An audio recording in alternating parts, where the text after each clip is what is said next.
Sir 500 ఏళ్ల నాటి కళ ప్రతి ఒక్కరి భారతీయుని కళ ఇది. ఈ కళని మోదీయే సాకారం చేశారు అంటూ కూడా భారతీయ జనతా పార్టీ వాళ్ళు దీన్ని క్యాష్ చేసుకునేటువంటి ప్రయత్నం కూడా చేస్తున్నారు మీరన్నట్లు. దాన్ని ఎలా చూడొచ్చు? ఇది అంటే ప్రజలు మోడీ విశ్వసిస్తారంటారా? ఇది మోడీ గారు చేశారా లేకపోతే ఆ రామ జన్మభూమి ట్రస్ట్ చేసిందే కదా. అద్వానీ గారు, హ్మ్. అశోక్ సింఘాల్ గారు, ప్రవీణ్ తొగాడియా వీళ్ళని దీని ఆద్యులు. దీనికోసం నిరంతరం శ్రమించారు, పోరాడారు. దీని గురించి ఒక ఫ్లాష్ బ్యాక్ తినాలి మీరు జాగ్రత్తగా. సరే. ఈ దేశంలో మండల్ కమిషన్ వేశారు గతంలో 1986 ముందు, హ్మ్. 70లోనే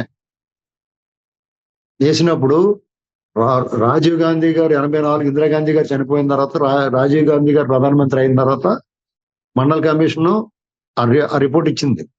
దాన్ని అమలు చేయలేదు, దాన్ని పక్కన పెట్టేశారు, కోల్డ్ స్టోరేజ్ లో పెట్టేశారు.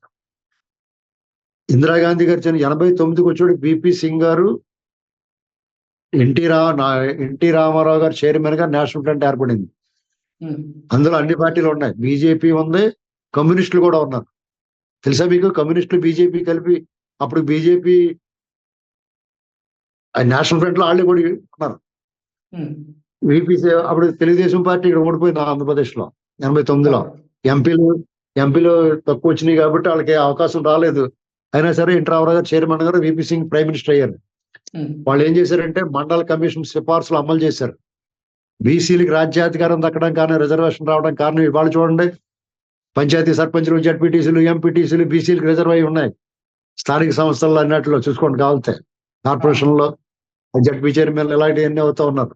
ఇదంత కారణం ఏంటంటే అప్పుడు మండల కమిషన్ సిఫార్సులు అమలు చేయబట్టే. అది ఎన్టీ రామారావు గారి పుణ్యం.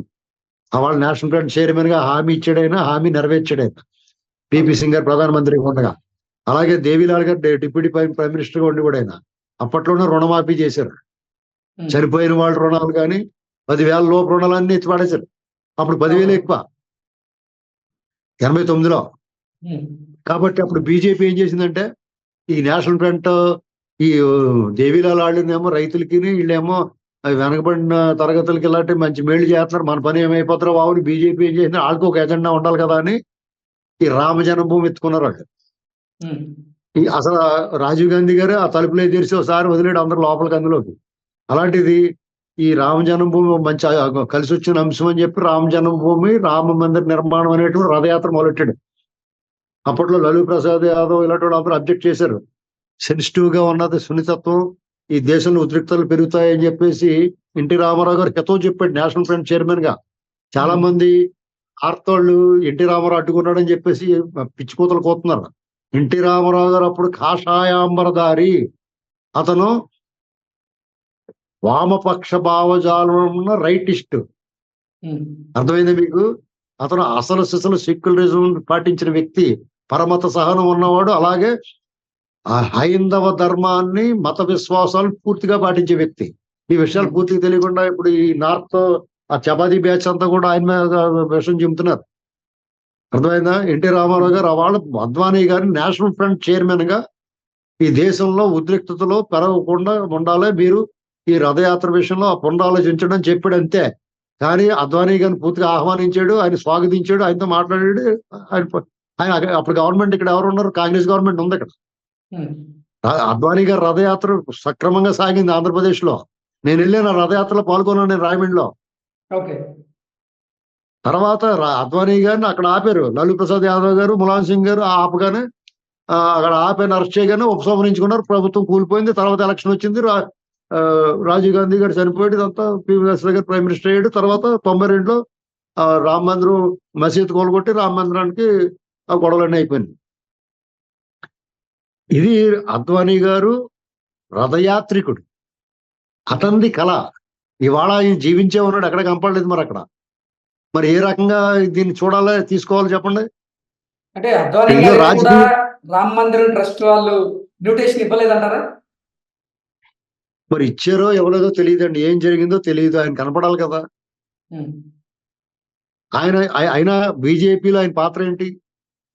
ఈ 10 ఏళ్ల నుంచి ఏమైపోయాడు ఆయన? ఎక్కడున్నాడు ఆయన?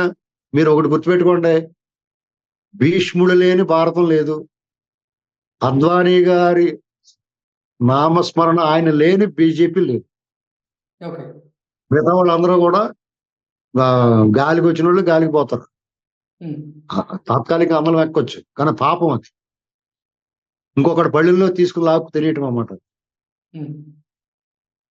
ఇది కాలం నిర్ణయించాలి. ఒక్కొక్కసారి కొంతమందికి అనర్హులకి అందలం దక్కుతుంది. ఒకసారి అర్హత ఉన్న వాళ్ళు వెనక బెంచ్లో ఉండిపోతారు. హ్మ్. అది నసీబ్. ఏమవుద్దో చూద్దాం కాలం. రాముడు ఉన్నాడు కదా, డెఫినెట్ గా త్రేతాయుగంలో శ్రీరాముడు ధర్మ పరిపాలకుడు, రామరాజ్యం అయింది. ఉత్తమ పురుషుడు, ఉత్తముడైన ఆదర్శవంతుడు, ప్రజల క్షేమం సంక్షేమం చూసినవాడు, సత్యవాక్ పరిపాలకుడు, ఏకపత్ని వృతుడు, తండ్రి మాట జవదాటిన వాడు. హ్మ్. అందుకే ఆయన వాటికి కూడా దేవుడిగా కొలుస్తున్నాం మనం. యుగాలు దాటినా సరే, త్రేతాయుగం తర్వాత ద్వాపర యుగంలో కూడా శ్రీకృష్ణుడిగా ఆయన జన్మించాడని చెప్తాం. హ్మ్. అప్పుడు పూర్వజన్మలో త్రేతాయుగంలో ఉన్న లెక్కలన్నీ ఇక్కడ సరి చేసుకున్నారని చెప్తాం. అలాగే ఇప్పుడు ఎవరు లెక్కలు సరి చేస్తాడో చూద్దాం. పాపులను అందరినీ ఎక్కడికన్నా ఎల్లం గోడకు పంపించడమో చూడాలి మనం. నీకు పాపం పండే వరకు ఎవరైనా సరే సాగినంతకాలం తనంతటి వాడు తాను లేరనుకుంటారు. పాపం పండిందా తెలుస్తుంది. హిరణ్యకశిపుడు కూడా అలాగే చేశాడు. ఇప్పుడు హిరణ్యకశిపుడు కూడా దైవ దోషం చేసేవాడు. విష్ణు అనేటువంటి వాడు లేడు అని చెప్పేవాడు. హ్మ్.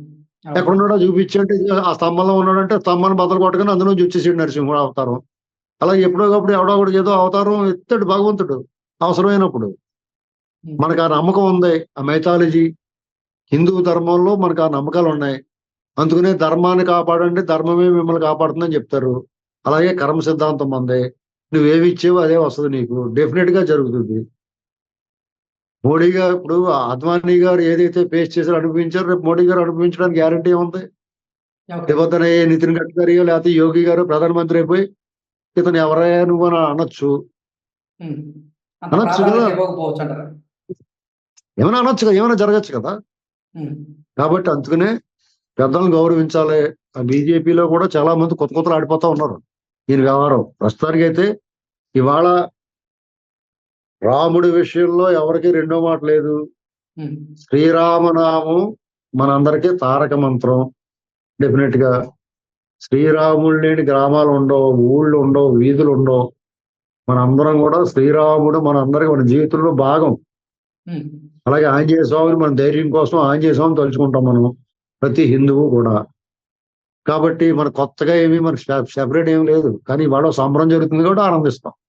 ఓకే. బాలరాముడిది ప్రాణ ప్రతిష్ఠ జరుగుతుంది కాబట్టి సంతోషం. పండగ వాతావరణం డెఫినెట్ గా పండగే. దేవుడి పండగ అంటే మన పండగే కదా. హ్మ్. మతాచారాన్ని పాటించేవాడు ప్రతి వాళ్ళు, అన్య మతస్థులు కూడా ఇవాళ స్వాగతిస్తున్నారు, సంతోషిస్తున్నారు. ఎవడన్నా అక్కడికి వెళ్ళలేదంటే వాళ్ళ దురదృష్టం. ఓకే. మనం టీవీల ద్వారా చూస్తున్నాం. అలా కొంతమంది ప్రత్యక్షంగా ఆహ్వానం వచ్చినా కానీ వెళ్ళలేదనుకో, వాళ్ళు మిస్ అయిపోయినట్టే. ఓకే. డీడే మిస్టేక్. ఇక్కడ ఏదో మతం ముసుగేసుకుని ఓట్లు పోతాయని ఎవడన్నా ఆలోచించాడు అనుకోండి, వాడికన్నా దురదృష్టవంతుడు. చంద్రబాబు గారికి పోవా ఓట్లు ఇంతకెళ్ళాడైనా. హ్మ్. ఇది గమనించాల. అంటే ఇక్కడ ఓకే. మనం ఏం గమనించాలంటే చంద్రబాబు నాయుడు గారు ఏం చేసినా పొత్తులు పెట్టుకున్నా డైరెక్ట్ గా పెట్టుకుంటారు. హ్మ్. తన అభిప్రాయాన్ని చెప్పదలుచుకున్న మతాల గురించి కానీ దేని గురించి అయినా సరే స్పష్టంగా చెప్పగలుగుతాడు. చీకటి వ్యవహారాలు, తెర వెనక బాగోతాలో, దొంగ పొత్తులు, అనైతిక పొత్తులు ఉండవు ఆయనతోటి. ఓకే. ఆ తెలుగుదేశం పార్టీతో కూడా నేను ఎప్పటి నుంచో చూస్తున్నాను వాళ్ళని. హ్మ్. ఫస్ట్ నుంచి కూడా డైరెక్ట్ గా పెట్టినారు పొత్తులు పెట్టుకుంటే.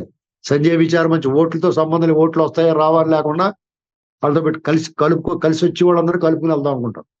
ఓకే. అదే లేకపోతే ఓకే. అంచేత ఇప్పుడు జగన్ ఇప్పుడు వెళ్ళని వాళ్ళందరూ మైనస్ వాళ్ళు నష్టపోతారండి.